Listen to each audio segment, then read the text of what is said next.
How are you, Henry? You good? Doing well, staying busy. My daughter comes back into town Saturday, so I'm looking forward to that. She'll be here for another 2 weeks for Right. the Christmas holidays. Where are And you in Florida? I'm in a place called Jensen Beach, Florida, which is about an hour north of Palm Beach, Okay. on the east coast of Florida. Oh, And lovely. so we just this past August bought a little townhouse on one of the barrier islands called Hutchinson Island. And so that's where we are now. Oh, lovely. I had lived in Dallas, Texas for 31 years. And so we Oh, moved big shift to then. Florida. But I grew up, childhood mostly in South Florida, but moved to Texas when I was 24 years old and got married, had a child there. And then we decided to move back to Florida, quote unquote, last year. Mm. Somehow managed to avoid a Southern accent, huh? I have it's something that I've talked about quite a bit when I get interviewed or I talk to people, because there is a Miami accent that like both my siblings have, and you might have picked up a little bit of it when you were there, especially people like myself who speak both languages, Spanish and English. There's an accent, but I purposely, and I've analyzed that, I didn't do it consciously at the time, but because I was so self-conscious about being ridiculed as a Cuban growing up, in an a recent immigrant population and being the minority, that one of the ways that I responded to it was to make sure I had no accent. Mm-hmm. So now I sound like I'm from nowhere, so that nobody can place me accent wise. That's true. That's true. It's absolutely true. You sound like you're from podcast. I'm from land. anywhere. Yeah. From podcast land. Sometimes I can sound like I'm from the amusement ride, where they, do you want to go faster? So I can really exaggerate a DJ 1970s voice. But yeah. But if you listen to both my brother and my sister, they have what we call a Miami accent. And it's very a curious thing.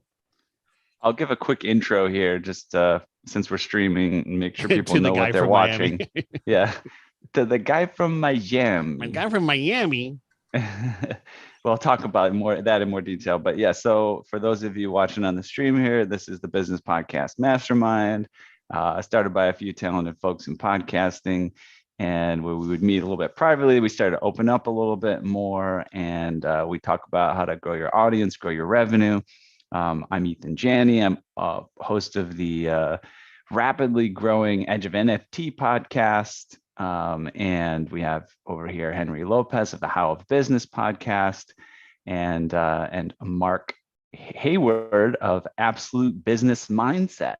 And so this week we'll be talking about the latest and greatest in podcasting and resolving all of our issues and becoming superstar podcasters that we are, and helping you along the way as you're watching.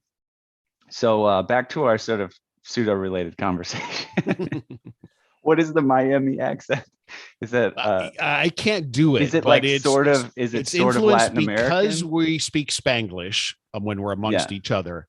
Yeah, and you have to pronounce. Obviously, there's a difference in pronunciation that kind of gets blended into this accent that it's subtle. It's not a real definitive accent, but it is subtle, but it is distinct. But I can't do it. I can't do the Miami accent. Right. So, I just noticed like everybody speaks Spanish in Miami. Correct. Yeah. No, there are pockets in Miami where it's frowned upon not to speak Spanish. So it's maybe even frowned upon to speak English. I don't know. Correct.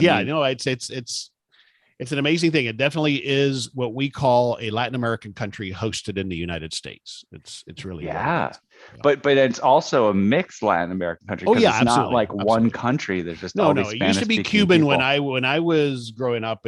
We were the dominant Latin population, but now Venezuelans in large numbers, obviously, since that democracy fell apart. Colombians in large numbers, Central Americans in significant numbers, and then Mexicans, of course. There's not as predominantly the Mexicans are a small minority. They mostly have continued to go into California and in Texas. Me being from Texas, lots of Mexicans there. But the Brazilians is another one. So the Brazilians come with all of their money, and I'm generalizing, of course, but they're the ones that come and buy the condos for cash. It really, after the 2008 real estate crash in the United States, I think the count at the time in South Florida alone, there were like 50,000 units of condos just sitting there. That was in the time where you could put $1,000 down payment and go and get, sometimes even 100% financing. So when the market crashed, people just walked away from those deposits.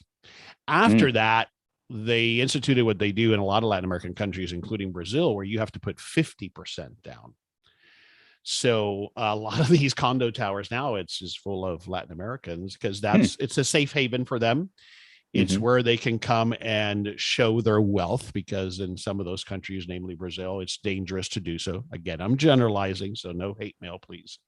But that is the case, and so that's why you see so much of that. So yeah, it's really an incredible cultural. We get mixing. so much hate mail here, by the way. We do, I know, because we're so popular. So, but that's what makes it, I think, so vibrant and crazy at the same time. Yeah. Anyways, it's fun there. It's interesting. It is. It's I get to practice my Spanish for sure. And every Uber I get in, again, I just speaking English is a problem in some ways. I get in the Uber and I say something and they're like, what? They kind of stall out, and I just start speaking in Spanish and everything. Thank goodness for the app that he knows where you're going, because if you had to tell him or her, it would be a challenge. Yeah, it's crazy. Yeah. So let's talk podcasting.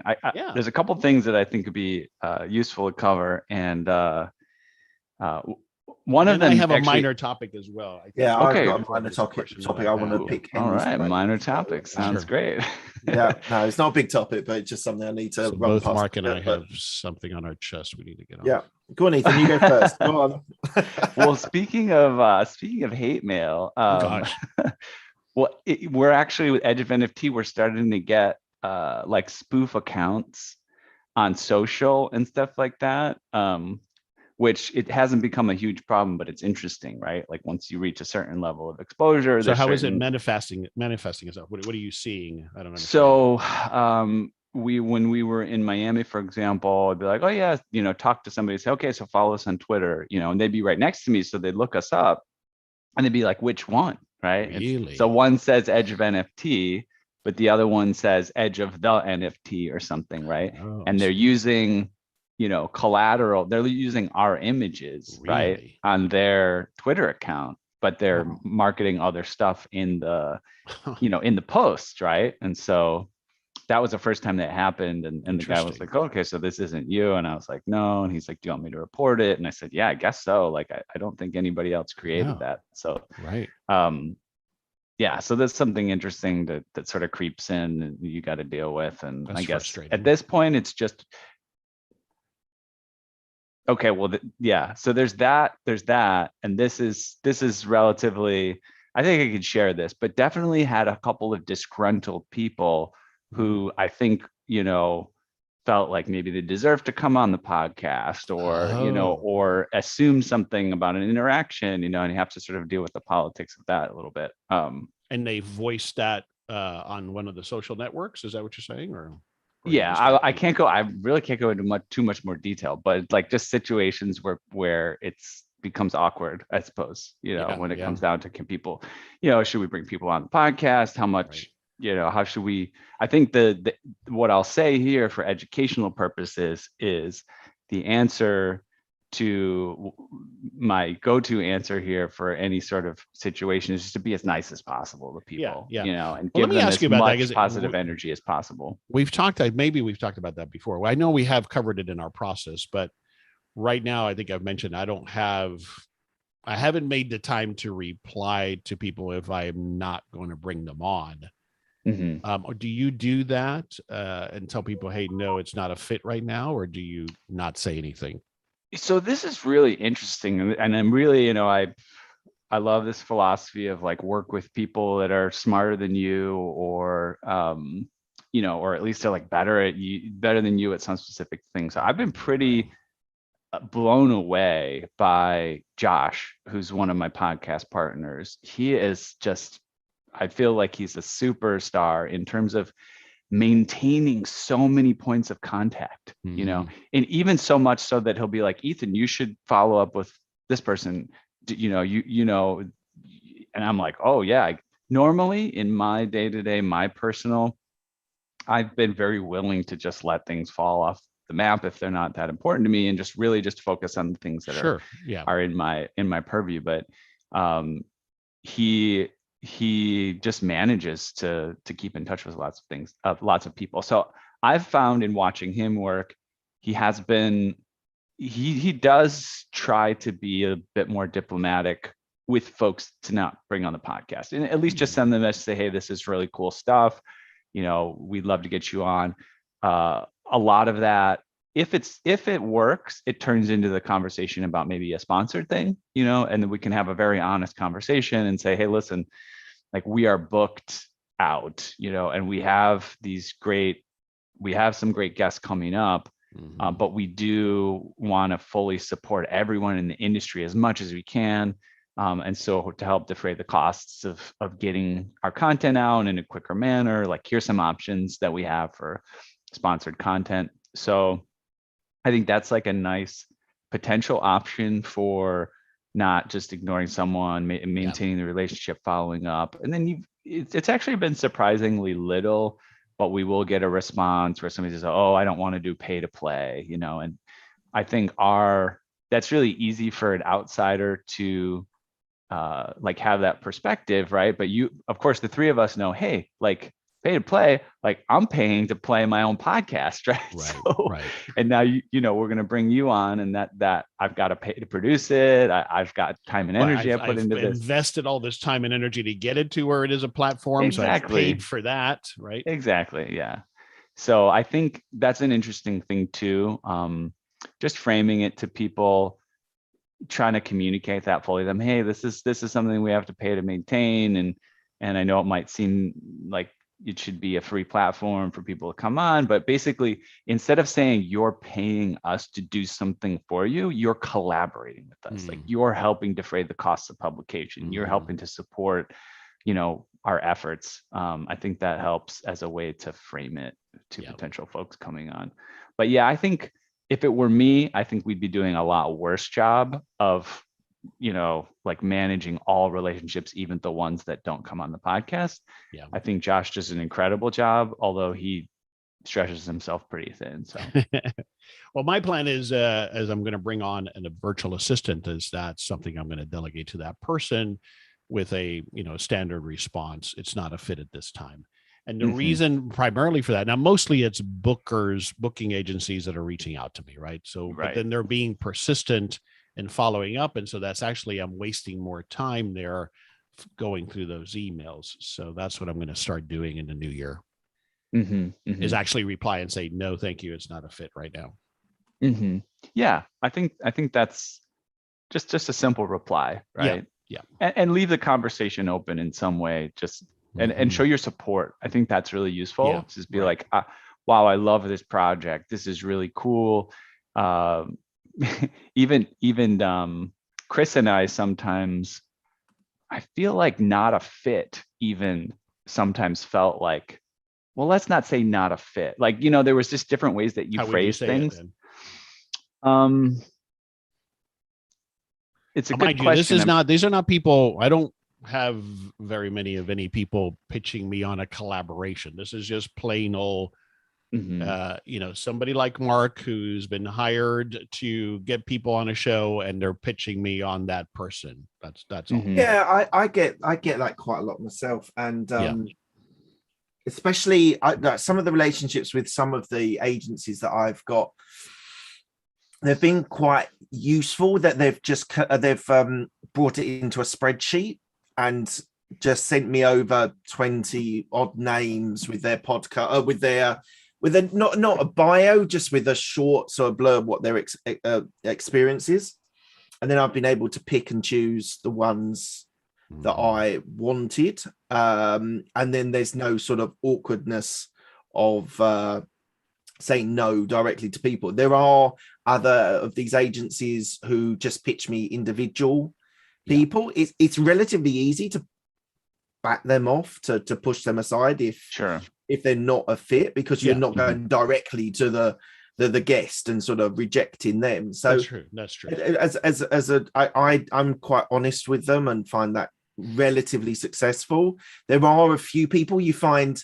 I've been contacted by a media group for a couple, and they were pretty persistent. And the first time I saw it, it was like I shouldn't really say this is totally unprofessional. They wrote like a page for the one person and a page for the other person, and how they were ideal. And I just went, oh, to be honest, I just can't bother to read that. So I just ignored it.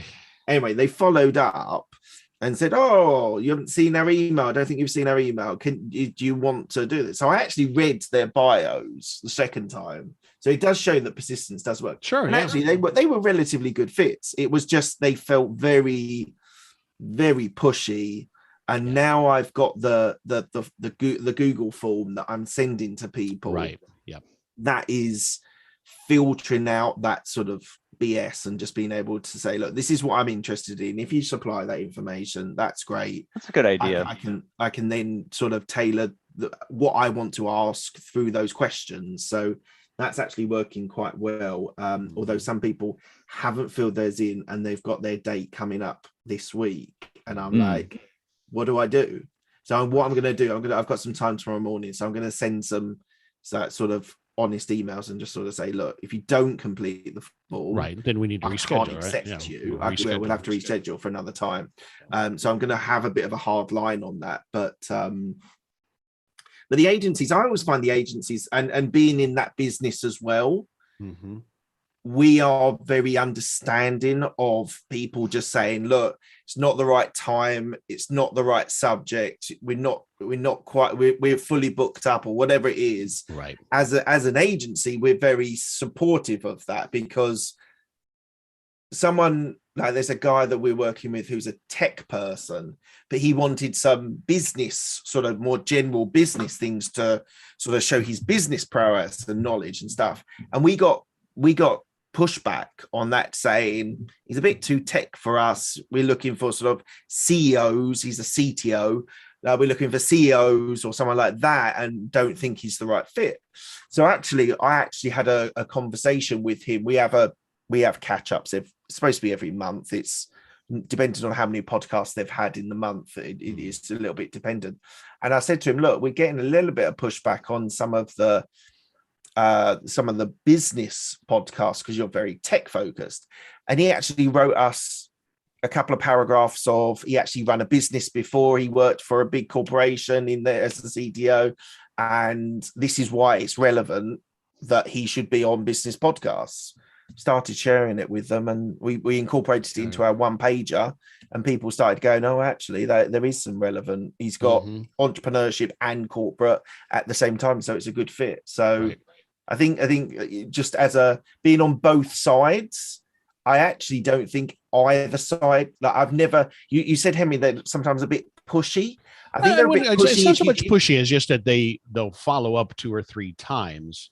Yeah, and I think I'm hurting myself by, my initial is, well, I don't want to invest the time to reply, but I think it's short-sighted on my side, because that would hopefully eliminate most of the bookers, if I reply, firmly, but surely it's not a fit, they're not going to keep saying, but why not? Right. Instead, because I'm going radio silent, they keep following up. And I think I'm spending more time reviewing and deleting those messages than if I would just reply with a standard email.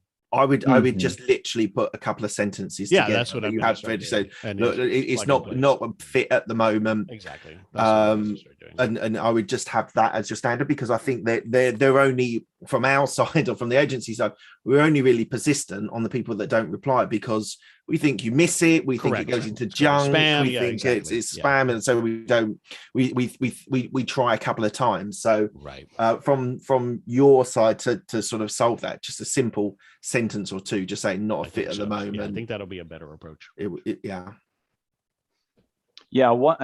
answer the question that came up earlier, what to say besides not a fit. Another one is just to say, we're booked out, and we have people booked up. We don't have spots, right? And also the not a fit thing, you can explain what is a fit, right? To say, especially with the Run With It podcast, it was easy for, an NFT, Edge of NFT too. Hey, this is who we feature, right? And that doesn't fit what you're talking about. So sorry. And Mark, what you said, I think the forum is a great way for people to self-filter, because people you do have these booking agencies and you have these folks, they have their system where it's primarily email outreach and repeated email outreach, and they're not really paying attention, right? So if they don't go through the step of filling out the form, then you can go, hey, they didn't fill out the form, that's on them. And again, some are worse than others. I mean, some can't even, they miss copy and pasting the name of the show correctly, you know, so those, or they're pitching to me, you know, one of the big ones is real estate, you know, there's a million real estate experts that want to get on my show. And it's like, okay, that's not a fit for me right now. So it's those kind of things where they haven't even bothered to really look at what my show is about. But again, I think I'll start replying, so at least it minimizes the additional emails that I'm trying to filter. Yeah. Mm-hmm. And also, Mark, when we had a form for Run With It, and, you know, we played around with how do we respond if somebody didn't fill it out. Sometimes we would just still have the episode and stuff like that. And ultimately we narrowed it down to, you know, like send them 1 or 2 reminders. Hey, we noticed you didn't fill out the form. If you want to get that, we need to have that before we do it. And then if it's like 24 hours in advance, you just say, hey, we canceled your session, so sorry, we need to have this form filled out. You know, if you want to rebook, let's talk about it. Or, you know, at that point you can say, you know, we got to have this form filled out to book to actually have a podcast. So, you know, sorry, we're going to move on. Thanks for your interest, you know? Yeah.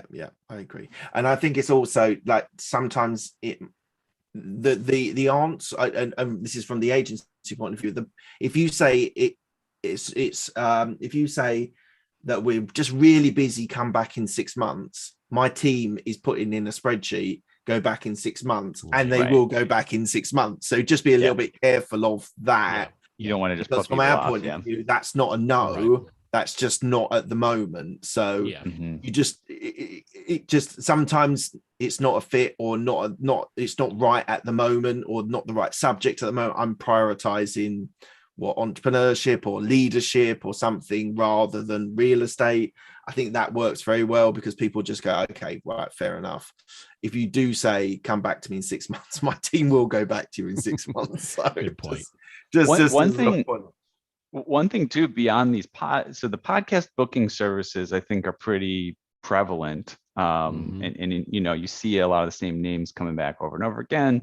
One thing that we've seen too with the edge of NFT, and maybe you could get into with other domains, is actually PR companies, right? So they have a company that has hired them to kind of get the word out about what they're doing. Maybe they have press releases, maybe they have things that they're promoting.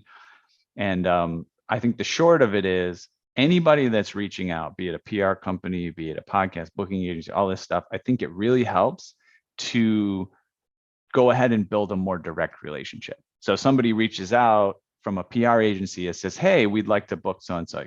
Hey, let's get on the phone. Let me talk to you, right? Because like, here's what we're looking for. You know, if you can help bring us great guests, like this is exactly what we want. Let's develop a relationship where you're sending us good folks, and then everybody wins. And then I don't have to filter it out as much.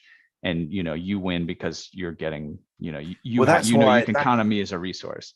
You're absolutely right. It's like anything in business. If you strike up relationships with people, if you like that company that gave me 20 guests, and I ended up choosing about 8 or 9 of them, and they were good guests.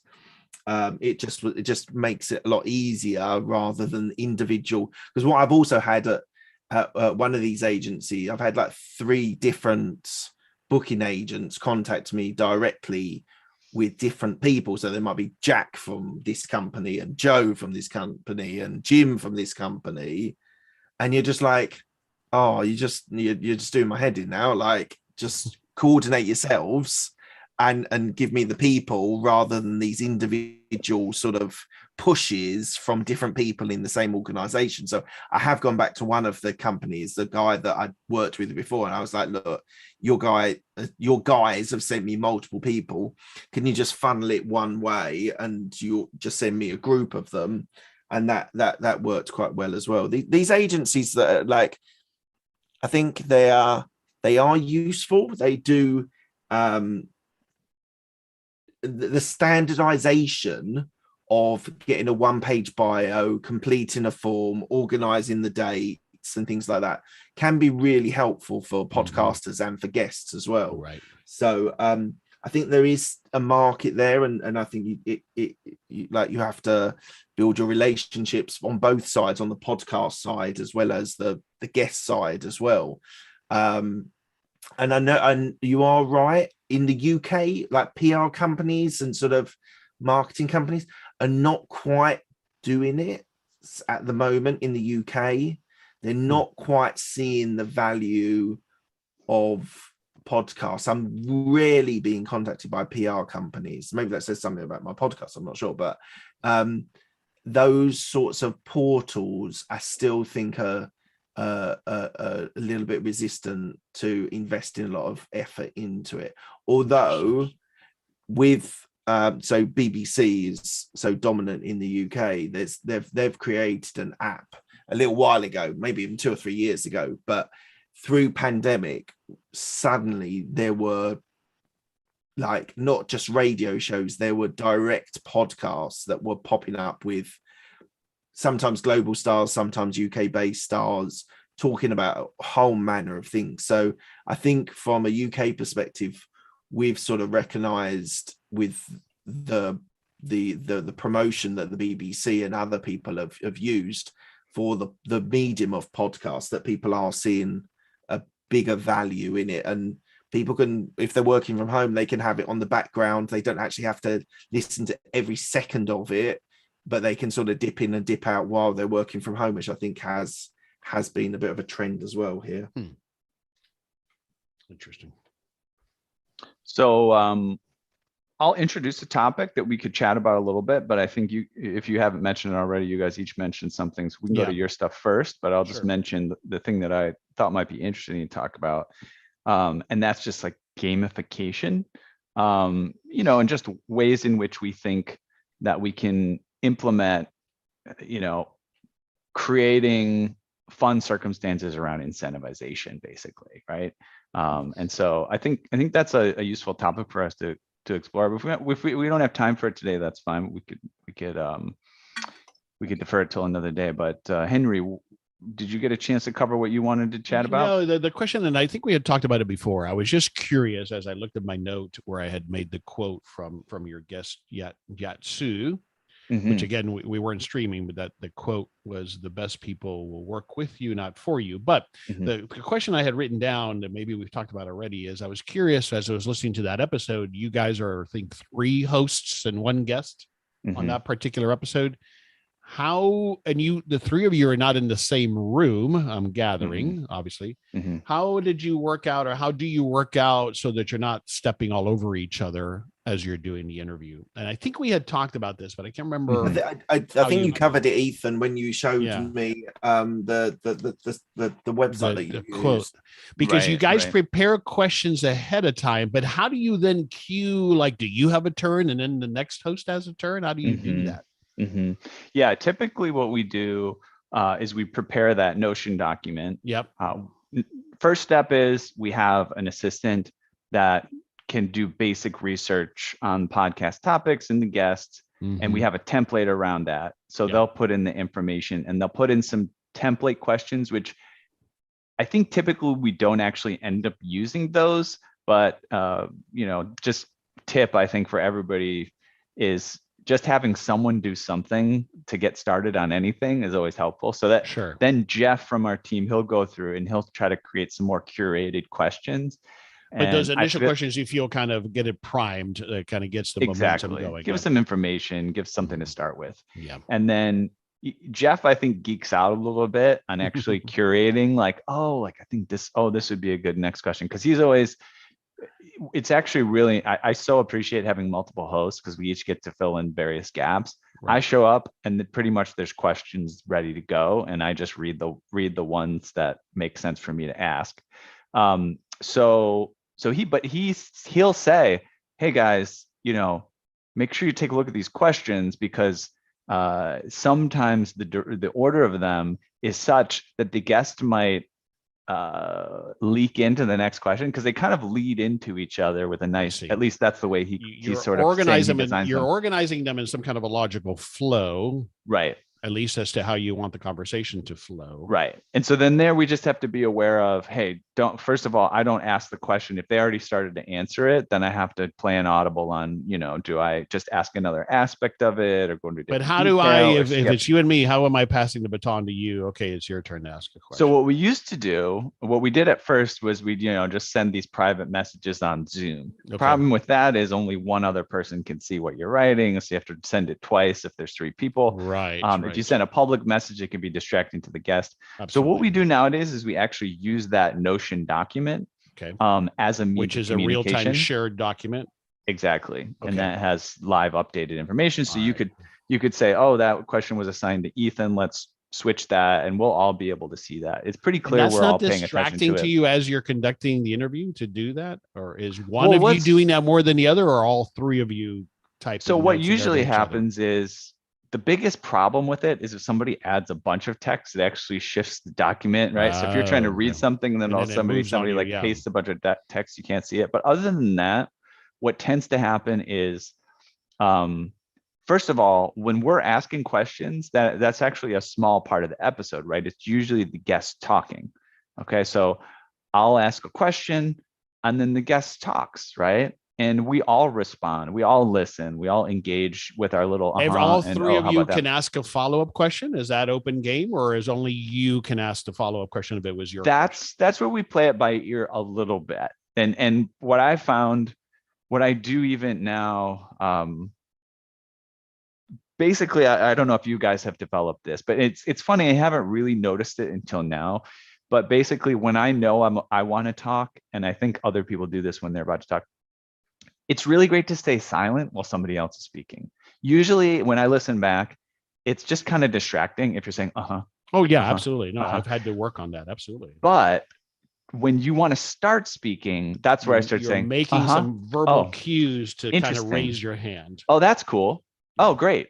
Oh, and by the way, then because you're sort of easing into like the switch of who's talking, and they start getting the signal, hey, this person's in the talking space.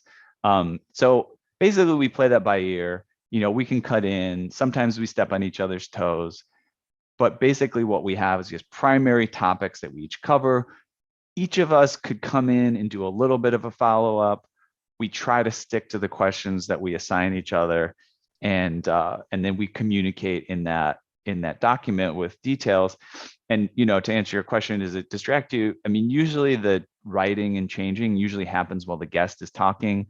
And I don't know if you've ever experienced this.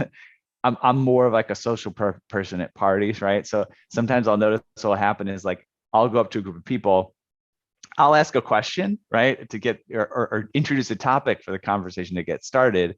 And then somebody starts talking, and I could literally walk away and the other person can start listening, but the conversation has been started, right? And so that's, as long as somebody's listening and paying attention out of the 3 people, other people could be writing a document, exchanging notes or whatever, and it doesn't distract from the vibe that we're listening. I suppose my question to you is there ever a point where you as hosts are talking more than the guest? As there's 3 of you? Well, definitely. And we've actually tried to deal with this because it's actually something worth trying to involve the guest in more. We have a hot topics segment of the show where we talk about the news of the day. And that is something where we might actually talk and the guest might not talk at all sometimes.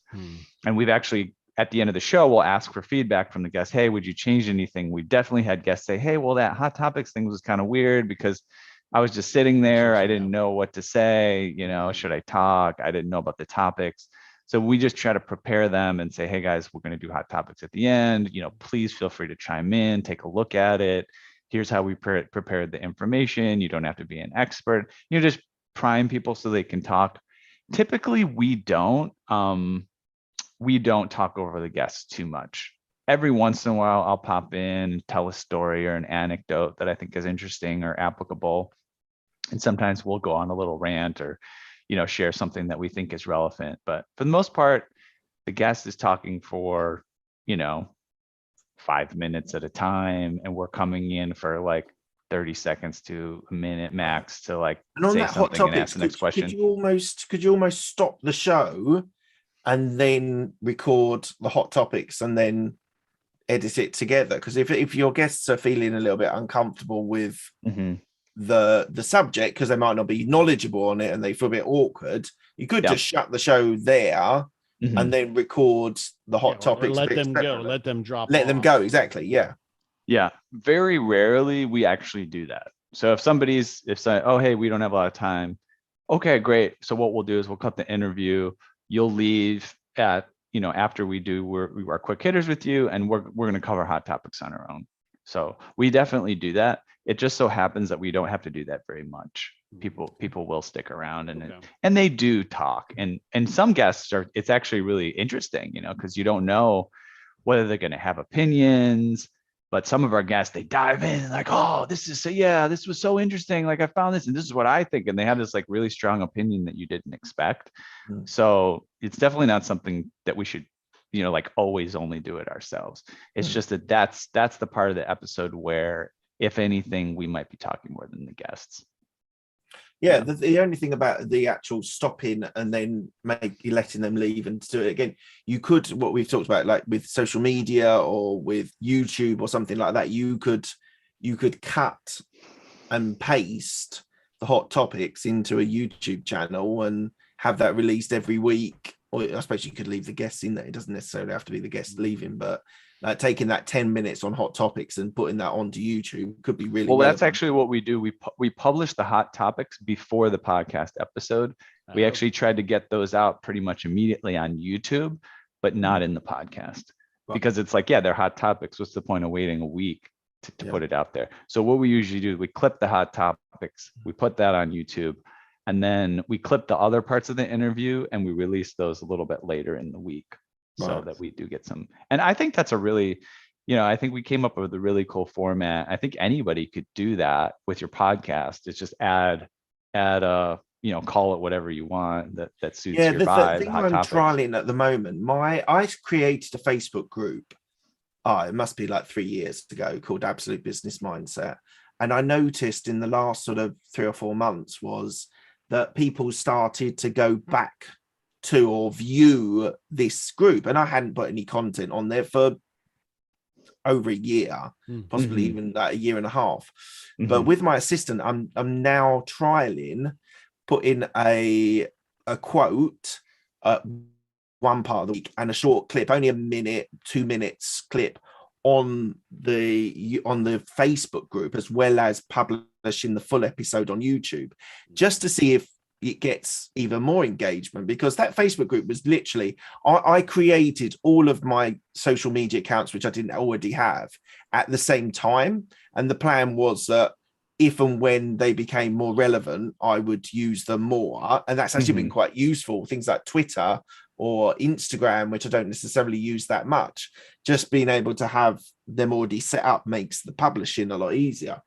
But I'll keep you posted about that Facebook group, because I was just noticing that people on Facebook, my notifications, suddenly there was the odd person going to it. Oh, people have viewed it. And I'm like, well, I'm producing no content on that for a long time. So we'll see if that Facebook group sort of picks up a bit of momentum and people do start looking at it, because it might be something that Ethan from the Head of NFT, a Facebook group could be a really good way of building the community, because a Facebook group is all about community building. And the thing that I have seen from people who own Facebook groups, and this is property as well as business, at the start, the owners of the group have to be the driving force of content.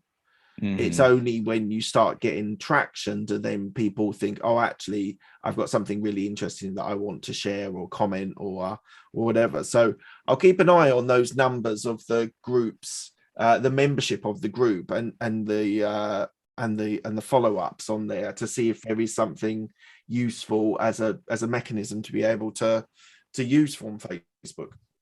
Cool. Yeah. We actually don't have a Facebook group, and we do have a lot of different social channels.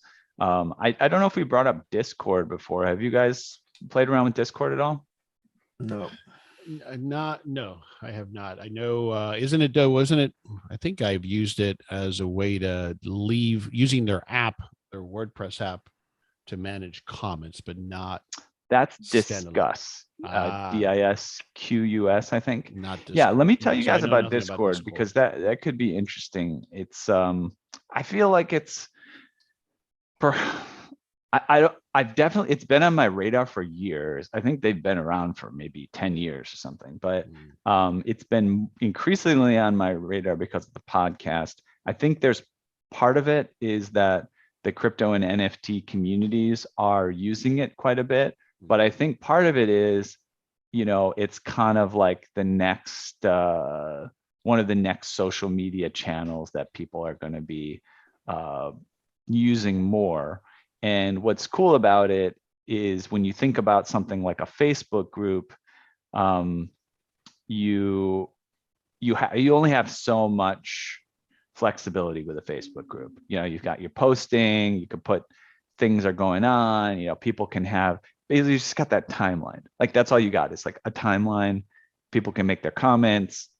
It disappears into history. You can certainly search for stuff, but it becomes less relevant.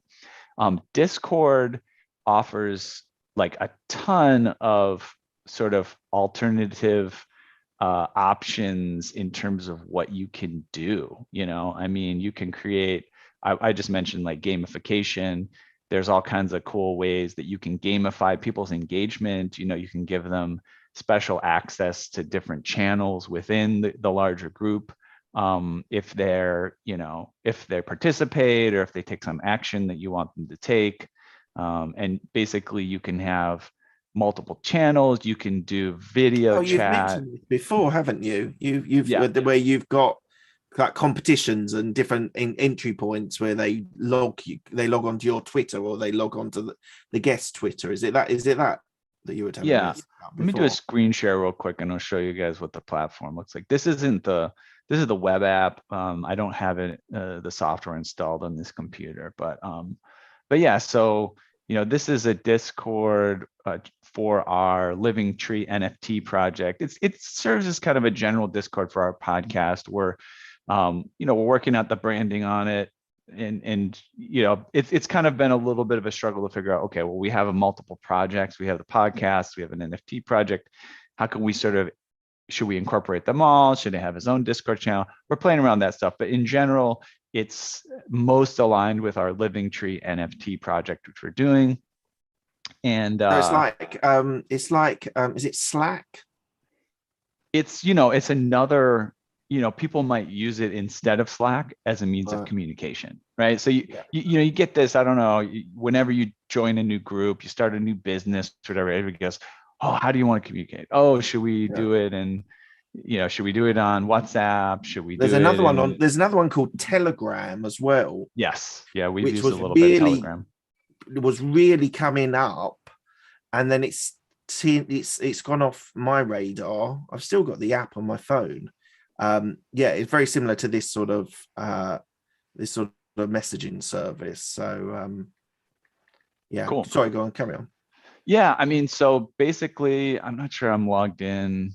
Am I logged in for my access? So I can do, there's all sorts of settings you can play around with. You've got your image for your service. You can create roles. So you have different people who have different permissions about what they can do.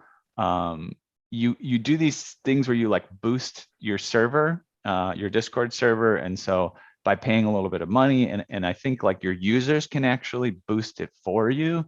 Once you get a certain number of boosts, you can create like your own emojis and your own GIFs and things like that.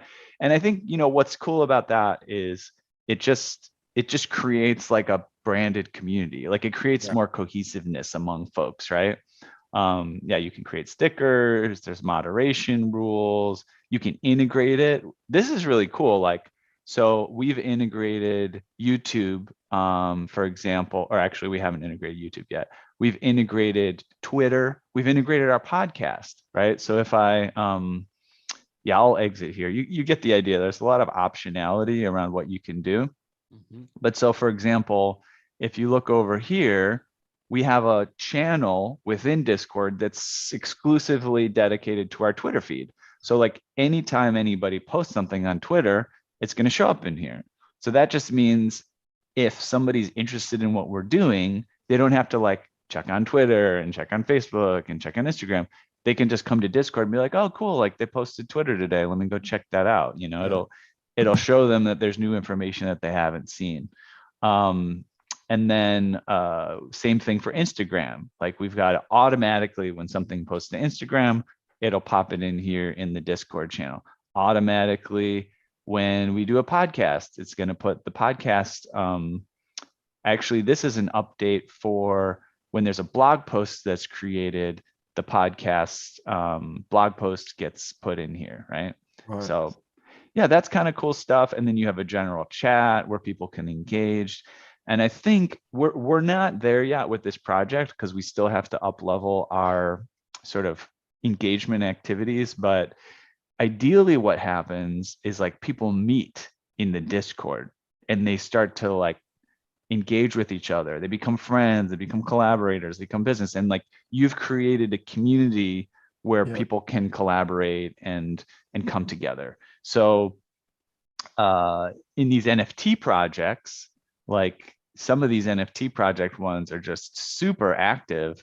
There's all sorts of stuff going on here. Let's go to this is a Lazy Lions. Oh no, this is Soul Lions. That's something different.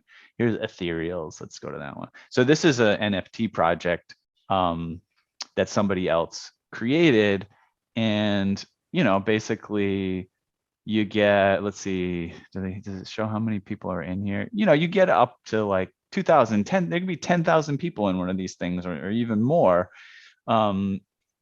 And, you know, somebody puts a post, a lot of people react to it. There's contests, there's giveaways, and there's sort of always something new. And the idea here is like if you really got a good Discord channel, people might like wake up every day and say, oh, what's going on in the Discord channel? You know?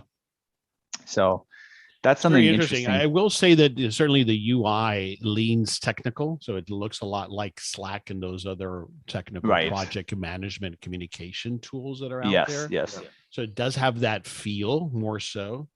But yeah, it's a lot of different things that you can do that you can't do like with a Facebook group. I understand what you're saying there. Yeah. And I believe Discord, the general sort of community that it grew out of has been like gaming and even like computer programmers. Yeah, very sort of people that are in tech might be interested in it.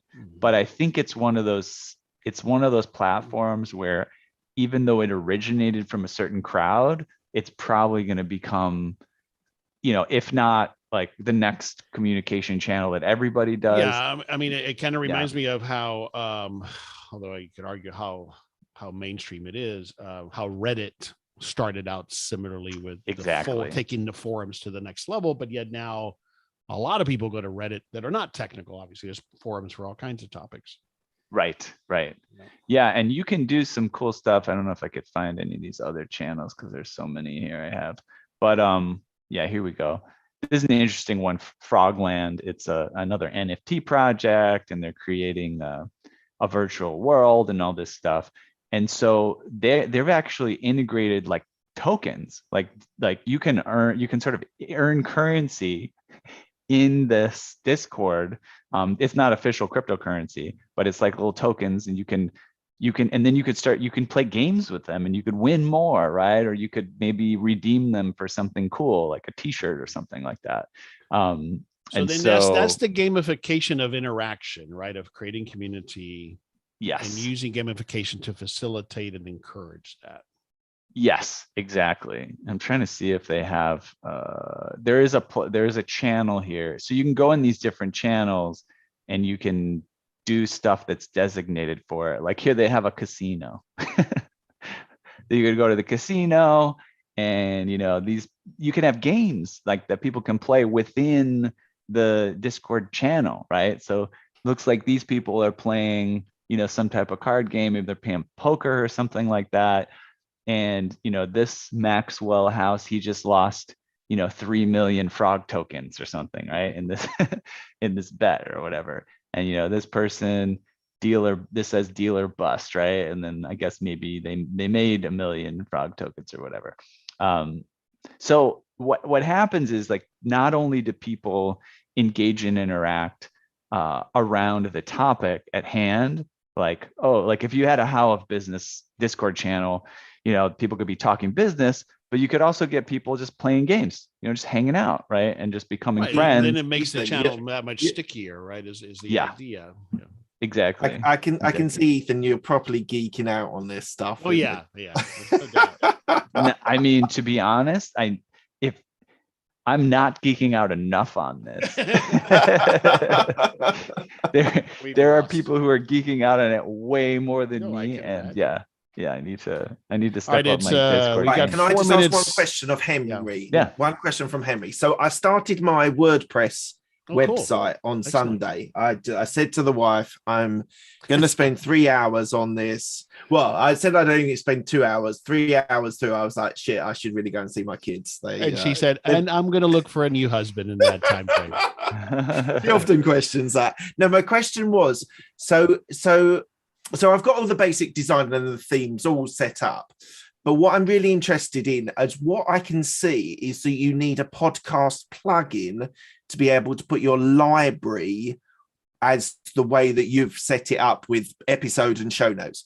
What is the plugin called? Do you remember? I'm using Libsyn's plugin because Libsyn provides that plugin. So who is your host? I can tell you which one you're using. Do they have a plugin? A native? That's what I'll go and look for. Yeah. So I'm using so Libsyn has the single episode plugin, it has the all episodes plugin, and so that's the plugin. So what they have very readily available is sort of non-hosting platform plugins where you can, which is basically what I was doing on my other website, which I thought was completely useless. You can just put an episode at the moment, and you can upload the RSS. If you can let me share the screen, I'll show you right quick what that looks like. Yeah, and it's really really is really powerful. So I'll show you right quick. Can you see my Libsyn screen? Yeah. Yep. So this episode here, once I publish it on Libsyn, then I come in here and they have various formats.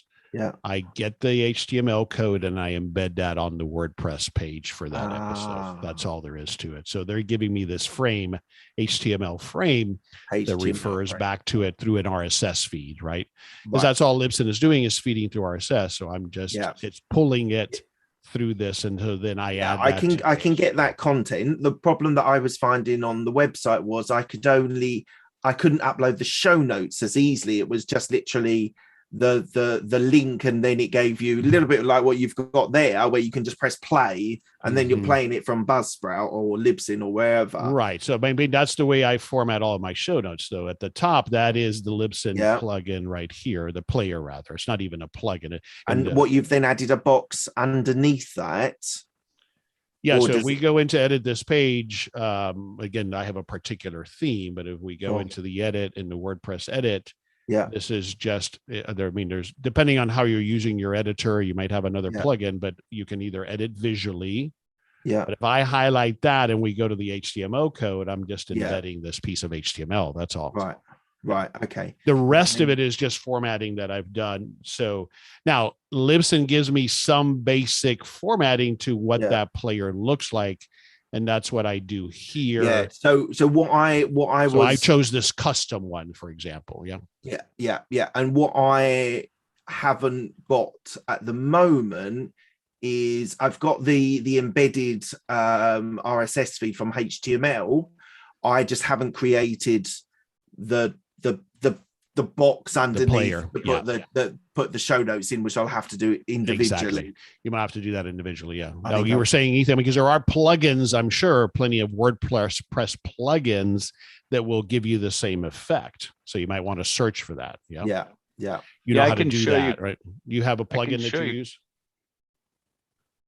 I can show you guys quickly. We're using Podatize to do this, but we use Transistor to publish, and you could theoretically use a Transistor plug, same thing, copy paste HTML code for a little player. For some reason, they use this thing. It's called Fusebox, but I believe it's going to behave relatively similar. So here's the HTML code for that post I'm just sharing with you. And it'll say, listen to the podcast here. And then you've got your script. And then, like, for example, you just define which, this is data track 80, right? So if I were to put 79 in there, it would go to the feed and it would pick up episode 79 instead of 80. So you just have to define the appropriate podcast episode. And I don't, you may have to install a plugin, or you may not even have to install a plugin. Right. You just, they give you features. Again, we don't pay this directly. I think Podetize has some sort of subscription that they share. Okay. But you could use something like this, and then they might have various options about how you can, embed, various information. So, but you definitely want to go one of these routes. You don't want to make it something that you upload to your WordPress site, because then you're not getting that count as a download. Yeah. Okay. Awesome. Thank you, guys. Yep. Sure. All right, cool, gentlemen. So we'll see you all next week. Yeah. I may or may not be on next week. It just depends, but I'll try. Okay. Let us know. All right, guys. Great stuff. Thanks a lot. See you guys. Take care.